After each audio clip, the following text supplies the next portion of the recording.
risco de câncer em um nódulo na tireoide. Então, nódulo na tireoide é um problema extremamente comum.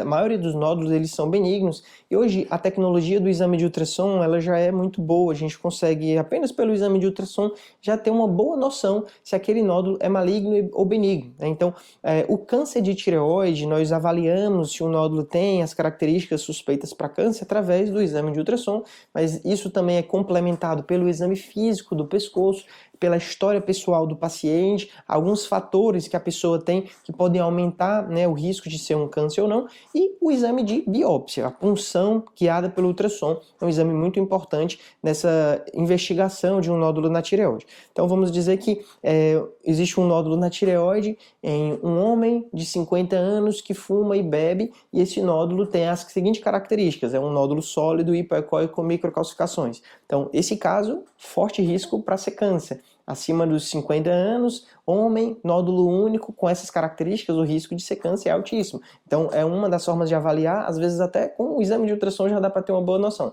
Mas, por outro lado, é uma paciente jovem, mulher, um nódulo de menos de 1 centímetro, nódulo bem delimitado, isoecóico ou misto, pequeno. Esse nódulo, as chances de ser câncer são bem baixas. Então, a conduta é muito diferente, baseado nas características do nódulo, nas características do paciente, que inclui também história pessoal e familiar. Então, se é uma pessoa que tem um histórico pessoal de câncer, a pessoa já tratou outros cânceres em outros órgãos, existe o risco daquele nódulo ser câncer.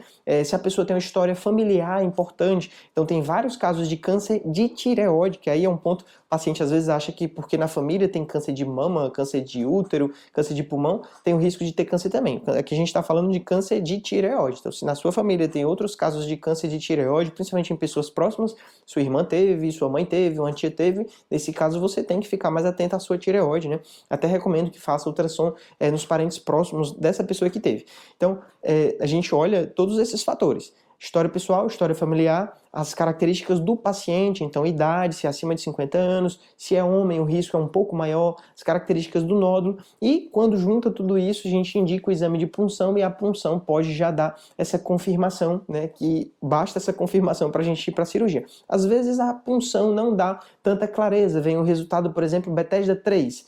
Nesses casos, o Bethesda 3 é indicativo de ir para a cirurgia para esclarecer o diagnóstico. O Bethesda 3 é um resultado indeterminado. Se o nódulo tem características suspeitas e vem o resultado do Bethesda 3, melhor operar. Se o nódulo é a cara de um nódulo benigno e vem o resultado do Bethesda 3, você pode repetir a punção para que veja se vem um resultado diferente, né? Às vezes é só mesmo a primeira coleta que não foi tão boa, ou o médico que avaliou ficou com muita dúvida, mas quando você repete e esse mesmo médico ou outro médico avalia, tendo mais informações, consegue esclarecer melhor e ver que era benigno, tá bom? Então é isso, né? Um breve resumo de como avaliar um nódulo na tireoide e como indicar um tratamento nesses casos mais suspeitos. Espero ter ajudado e até o próximo vídeo. Valeu!